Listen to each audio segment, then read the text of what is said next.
Et salut tout le monde, j'espère que ça va. Aujourd'hui on se retrouve dans ma salle de bain. Ouais, alors c'est pas une super idée en fait de filmer avec un masque sur la tête parce que déjà on dirait que je ressemble à la momie et en plus c'est pas très pratique pour parler. Du coup aujourd'hui on se retrouve donc comme je vous dis dans ma salle de bain, plus précisément la salle de bain de la famille qui m'accueille en Espagne. Et parce que je suis toujours jeune fille au père. Si je vous accueille dans cet accoutrement, c'est déjà parce que je suis très fatiguée, donc j'essaye de faire un peu reposer ma peau. Et non, je vais changer le sens de la caméra, c'est pas possible. Suite à un petit sondage et une petite vidéo que j'avais faite sur Instagram, d'ailleurs si vous ne me suivez pas sur Instagram, je vous le mets juste là, c'est la criarde, je vous laisse vous abonner. Donc où je vous parlais en fait du dentifrice que j'utilise. Je vous avais demandé si ça vous intéressait que je vous fasse une vidéo sur les produits bio, éthiques, éco-responsables que j'utilise depuis un petit moment maintenant. Et vous m'avez répondu à genre 99% oui. Du coup, aujourd'hui, c'est pour ça qu'on se retrouve ici dans ma salle de bain. Donc il y a certains trucs, genre là, les gels douche, ils sont pas à moi. Bref, en gros, je suis pas chez moi, donc certains trucs de cette salle de bain sont pas forcément à moi, mais la plupart oui. J'ai scanné en fait tous les produits sur Yuka, juste pour vous montrer un peu la composition. Donc ils sont pas tous hyper bons ou quoi, juste voilà, j'essaye d'être un peu plus respectueuse de l'environnement. Je sais pas exactement par où commencer parce que déjà j'ai pas de routine forcément le matin et le soir j'ai une petite routine mais il y a vraiment très peu de produits. Du coup je vais vous présenter un peu au fur et à mesure les produits que j'utilise dans ma journée. Donc pour commencer, le matin, j'applique une crème de jour de chez EcoU ou EcoYou, je sais pas exactement, qui est la Poppy Seed Oil. Donc c'est une crème qui est pour tout type de peau et honnêtement, je ne sais pas où se la procurer parce qu'on me l'a offert, mais j'essaierai de vous trouver ça. Je l'ai depuis le mois de décembre et je l'ai quand même bien entamé. Voilà, donc c'est une crème qui m'hydrate hyper bien, franchement j'ai rien à redire. Voilà, que dire de plus quand tout va bien. Ensuite, j'ai deux dentifrices solides, un au charbon actif et un à l'huile de coco, donc pour le confort des gencives. Celui-là je l'ai acheté en décembre et comme vous le voyez il y en a encore énormément. Donc en gros ce que vous faites c'est que vous mouillez votre brosse à dents, vous frottez, vous faites genre 4 allers-retours sur votre dentifrice et vous vous mettez à brosser vos dents. Donc ça fait de la mousse comme un dentifrice en tube, sauf que ça dure vraiment beaucoup plus longtemps. Donc celui-ci c'est pour le confort des gencives, celui-ci c'est pour la blancheur des dents, donc il est au charbon actif et à l'huile essentielle de tea tree, bio, pardon c'est écrit bio. Donc je les ai payés à l'unité un peu moins de 11 € et ils ont une durée de vie de 6 mois. Donc je trouve ça vraiment pas cher par rapport à un dentifrice normal qui coûte environ 4, 5 voire 6-7 € parfois. Alors, ma brosse à dents est toujours en plastique parce que dans une démarche justement éco-responsable, j'essaye de garder un produit encore utilisable et de l'amener jusqu'à sa fin de vie. Et quand cette brosse à dents sera plus utilisable, j'en achèterai une en bambou. Ensuite, quand il m'arrive de me maquiller, j'utilise des cotons lavables pour me démaquiller. Donc en gros, ils passent à la machine. Vous pouvez soit les utiliser une fois, les mettre directement au sale et le lendemain changer, c'est pour ça que j'en ai pas mal. Ou soit vous l'utilisez, vous le rincez. Donc en gros, moi ce que je fais c'est que je le mouille, hop, je les sors. Et en gros, là je vais pas vous montrer parce que je viens de m'appliquer un masque. Mais je frotte mon visage avec, il y a un côté un peu spongieux on va dire et un côté plus doux. Et donc je me frotte le visage avec ça. Donc je le fais seulement avec de l'eau, après je le fais sécher sur l'évier. Je le fais seulement avec de l'eau, vous pouvez également le faire avec un produit démaquillant type lait démaquillant, eau micellaire, enfin bref ce que vous voulez, c'est pas incompatible. Après en gros vous les mettez en machine ou comme moi vous les rincez, vous les réutilisez le lendemain. Et donc c'est pour ça que j'en ai plusieurs, donc là celui-là il faudrait que je le passe à la machine idéalement, celui-là ça va encore. Ensuite ici nous avons de l'huile d'argan que j'ai acheté à Primor. Primor c'est un magasin en Espagne genre Nocibé mais vraiment pas cher. Donc l'huile d'argan à la base je l'avais acheté pour mes cheveux parce que je voulais les refaire pousser.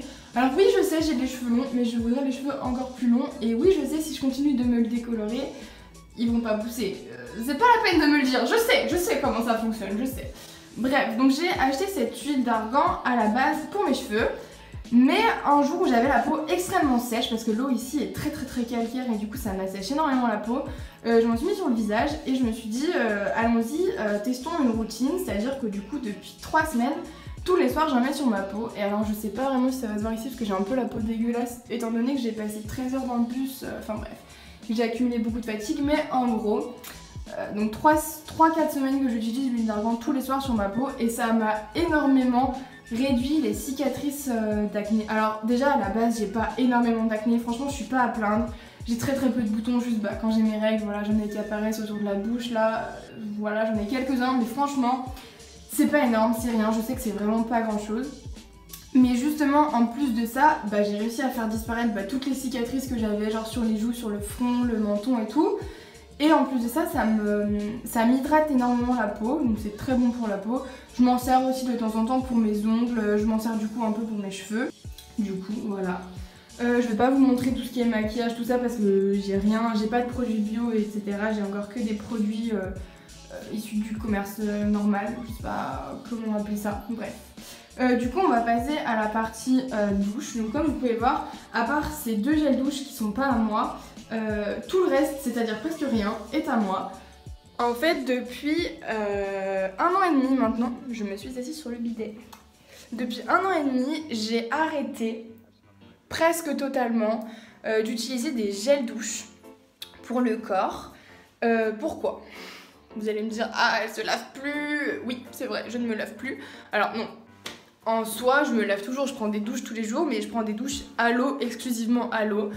Je sais qu'il y a des personnes qui font ça avec du Rassoul par exemple, ou qui se lavent au savon de Marseille. Alors à condition qu'il soit 100% bio et naturel, c'est pas mauvais pour le corps évidemment. Moi, la raison pour laquelle j'avais arrêté les gels douche, c'était parce que j'avais entendu et lu énormément de choses à propos des perturbateurs endocriniens. Pardon, j'ai envie de rôter. Ça va mieux. Donc j'avais lu énormément de choses sur les perturbateurs endocriniens et j'en avais déduit que c'était pas hyper bon pour la santé et que les gels douche, les parfums, tous les produits pour le corps avec des parfums, enfin des odeurs et tout, en sont blindés et c'est pas hyper bon pour le corps à terme. Donc j'avais arrêté les gels douche totalement, à part genre si je vais faire du sport de façon très intensive, j'utilise un savon solide. Et dans la même démarche, j'avais essayé de trouver shampoing, démêlant, etc. Et j'ai eu beaucoup de mal. Et c'est en cherchant mes cadeaux de Noël que j'ai trouvé en même temps que mon dentifrice solide du shampoing et du démêlant. Alors on m'avait déjà offert un shampoing solide quand j'étais en Espagne dans mon ancienne famille. Mais en fait il me graissait énormément les cheveux, du coup j'ai arrêté de l'utiliser et je suis repassée aux shampoings normaux. Donc j'ai acheté mon démêlant, alors je vais vous montrer parce que là il est pas emballé mais j'en ai un autre qui est emballé. Donc c'est de la marque les savons de Joya, donc ça se présente comme ça c'est le démêlant. Je l'ai scanné sur Yuka, il est pas si bon que ça pour la santé, enfin par rapport à... pour la peau, le corps, etc. par rapport à d'autres produits. Mais l'avantage qu'il a, c'est d'éviter déjà l'emballage plastique qu'il y a autour. Et en gros, une pastille comme ça, un bout de démêlant comme ça, équivaut à 2 bouteilles d'après-shampoing. Pour le moment, je l'ai ouvert en décembre et il y en a toujours énormément, je trouve. Pour ce qui est du shampoing, du coup, après ma mauvaise expérience avec le premier shampoing qu'on m'avait offert, j'en ai acheté un autre. Il est à l'aloe vera, je trouve qu'ils sont hyper bons. Je vais vous montrer pareil le packaging, attendez un petit peu. Donc je l'ai acheté chez Sephora. Je l'ai payé une blinde, je l'ai payé je crois 14 €. Il vient de... Enfin c'est de la marque Christophe Robin. Shampoing solide hydratant à l'aloe vera. Pour tout vous dire, il me graisse aussi les cheveux. Là il va falloir que je me lave les cheveux, je pense ce soir ou demain. Je vais réessayer de me laver les cheveux avec ça.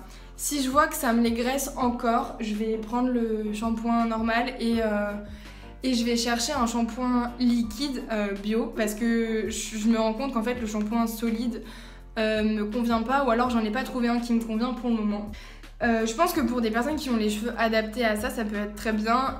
C'est une bonne initiative parce que là par exemple vous voyez que la boîte est en carton et qu'il n'y avait pas d'autre emballage, c'est-à-dire qu'il n'était pas fermé dans un plastique, il n'y avait que la boîte en carton et le shampoing. Pareil, ça c'est équivaut à 2 bouteilles de shampoing. On passe de ça en consommation de plastique à ça en consommation de carton.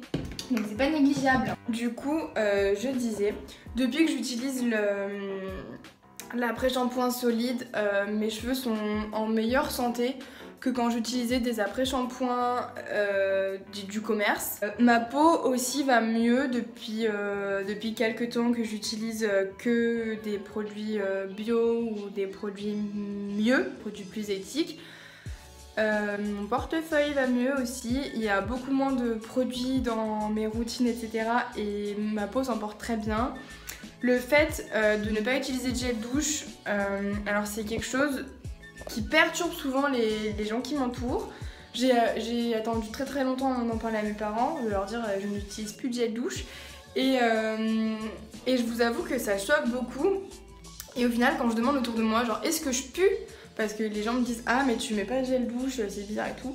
Et donc non, en fait je pue pas. Je frotte mon corps, donc j'enlève les mauvaises odeurs. Et en gros, bah, l'eau fait partir la saleté si vous voulez. Il y a un truc aussi, depuis que j'utilise plus de gel douche, je laisse énormément mon odeur corporelle personnelle sur des vêtements, des draps, dans des pièces. Enfin, mon odeur à moi est beaucoup plus forte. Pas dans le sens où elle est mauvaise, mais juste je sens beaucoup plus. Bref, mon corps émet beaucoup plus d'odeur. Pour être honnête, on va pas se cacher les choses, on se dit tout. Depuis que je n'utilise plus de gel douche, j'ai l'impression d'attirer beaucoup plus les garçons et les filles d'ailleurs, mais d'avoir beaucoup plus de sex appeal qu'avant en fait. Enfin, c'est-à-dire que les gens me disent putain t'as une odeur, enfin voilà, bref, on partage tout, pas de tabou, voilà je vous le dis.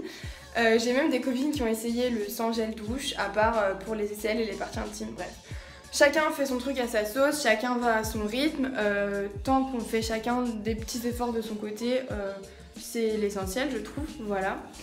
Je pense vous avoir présenté tous mes produits, alors il y a d'autres trucs que j'utilise, hein. J'ai énormément de maquillage qui est pas du tout bio, qui est pas, enfin voilà, pas du tout éthique, mais on fait comme on peut. J'ai déjà énormément réduit tous les produits que j'utilisais. Avant, je vous dis pas, je me décapais le visage avec des masques Yves Rocher qui valent rien, je m'abîmais le visage énormément et maintenant, franchement, je mets quasiment plus rien, je me maquille très peu et même quand je me maquille pas beaucoup, mais franchement, j'utilise vraiment très peu de produits par rapport à 1 an ou 2 ans en arrière. Je fais comme je peux pour apporter mon petit point positif à la planète, pour essayer de pas trop lui en mettre partout. J'essaye aussi, de par mon alimentation, j'ai énormément réduit la viande, bah, j'essaye de m'améliorer, tout simplement d'améliorer ma consommation, d'améliorer mon mode de vie. J'achète beaucoup en friperie, ça vous le savez déjà, voilà. Honnêtement, je fais ce que je peux, voilà. Du coup, j'espère que cette vidéo vous aura plu. N'hésitez pas à me dire en commentaire si vous aussi vous utilisez le genre de produits que j'utilise, si vous avez d'autres alternatives, si vous connaissez des shampoings solides qui marchent et qui ne graissent pas les cheveux, je suis très preneuse. Voilà, n'hésitez pas à laisser un petit commentaire, un petit pouce bleu, partager si cette vidéo vous a plu. Je vous fais plein de gros bisous. Et je vous dis à une prochaine.